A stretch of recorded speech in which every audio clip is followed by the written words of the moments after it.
Anyway, I'll just do a little quick review. Um, like this really was a fantastic game. Uh, it, like when I think about Watch Dogs, I played that game first, and then I played this game, and I can see where it got a lot of inspirations from. It wasn't just GTA; it was also this game. But I think this game pulled off a lot of the things that Watch Dogs was trying, at least Watch Dogs 1. It pulled them off better. Um, when you're just going, like, traversing the land and exploring the world or going from one mission to another, you see the people in this world going about their lives, and you see lots of scripted events happening which you can partake in doing side missions, and it feels really organic, really authentic. um, Whereas in Watch Dogs, it did try to do some of that, but it got really repetitive. Whereas in this game, it was varied enough to still feel convincing. And I really like that because, seeing the inhabitants of a game world going about doing their day-to-day lives helps make it feel more believable, helps make it feel more real, and less like you're playing a game and more like you're experiencing something, you know. And that's really what makes this game so special. Um, the missions themselves were really varied and fun. The gunplay was really fun. Um, really solid. Good cover system. It does have auto aim, but this is a console only game, so it kind of does need that. And a lot of games do that. I didn't really think it broke the game too much. The only part where you could maybe make that argument is when you're riding shotgun on those carriage missions. Um, the graphics in this game are really good. I'm playing this in standard definition on a composite cable, and it still looks amazing. So it's not easy to achieve that it can still look great, even though it's being played in standard definition. And it goes beyond just simple aesthetics. Um, it helps make the characters look more believable. The facial expressions and how they react to other characters in the game. That kind of believability, how authentic it is, that matters so much in a story-driven game like this. And the story itself is told in a great way. Um, it's like I mentioned before, the game, like other Rockstar games, is it's made the way that you would shoot a film, a real film. Little things like how Bonnie looked at John Marston, longingly after he left. How the camera just kind of hung on her. Having that one shot says so much more about how she feels about him than anything that she could ever say. And it's those little things, being able to create content with the framing of the camera and who you position it on and how long you position it there, that builds content.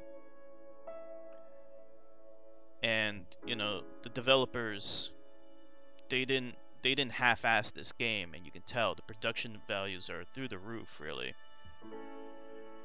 The horse physics, they kind of, if you're used to Zelda, they take some getting used to. But once you really get used to them, they really are better than most of the horse physics that I played in other games like Zelda. They're definitely better than the horse mechanics in Shadow of the Colossus. I think they work really well here. Um, and there's different kinds of horses that you can get with different handling, different top speeds, so that adds a lot of depth to it. There's so many side missions that you could do. We stuck mostly to the main missions, but I can definitely see people playing this game for hundreds of hours, just unlocking everything and earning more money. Hell, even like playing poker to me was fun. Owlie enjoyed playing dice. So there's a lot to do in the game besides just doing the main missions. But even if you do stick to the main missions, it's still a ton of fun.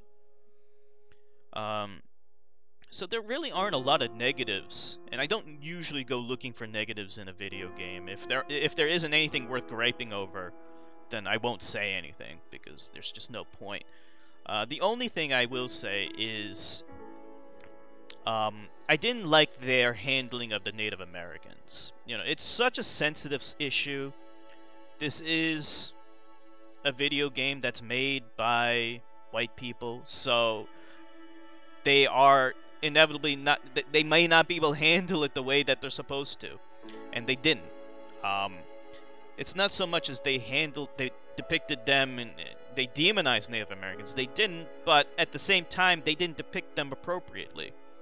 The one good Native American in the game was killed off very quickly by his own people. The rest are the bad guys. They are lackeys to this white guy who you're really after, and you're willing to kill all the Native Americans that stand in your way in order to get to that one guy, and he eventually falls down a cliff. You know, like, is that really how we wanted to pick Native Americans? You know, in this kind of like means to an end kind of deal. You know, it really isn't all that different from the refrigerated woman in refrigerators trope, right? They're just there to serve the narrative of the main character rather than being three-dimensional fleshed out characters who are dynamic and treated with the respect that they deserve. I don't really think that they were depicted all that great in this game. They also looked kind of weird. Um, Maybe it might be the resolution of the game, but they didn't look all that great in my opinion. Um, but really, that's it. The voice acting in this game is fantastic. Everything is really spot on. Everyone sounds like how they're supposed to.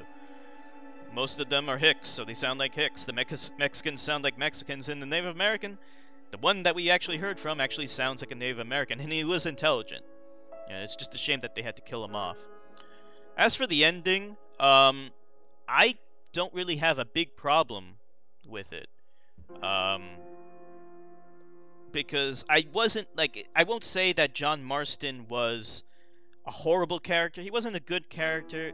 He was just a guy trying to find his family, right?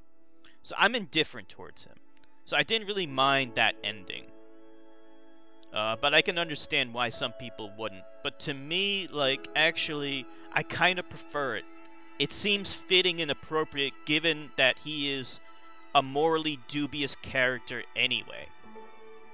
The game never depicted him as morally righteous,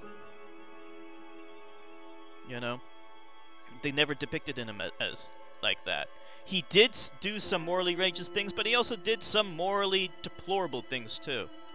So I don't really have a problem with the ending in that sense. Really, the only problem I have is that kind of weird thing that happened after that, where you're spending a lot of time looking for that one guy, and then then that's it. That is a little odd. I would have liked. I don't mind that they went in that they focused on Marston Jr. But I don't know. There should have been more depth to it, I guess. It was bringing things to a close, and I don't mind it being short. It should be short, but it should have been a little bit more depth to it. It's kind of hard to explain exactly why it feels off, but a lot of people do agree that the ending wasn't good. I'm not entirely sure if they don't like the ending because of what happened to John Marston or because of everything that happened after that. I would say the ending is kind of weak for me because of everything that happened after that. That's what I think. So what did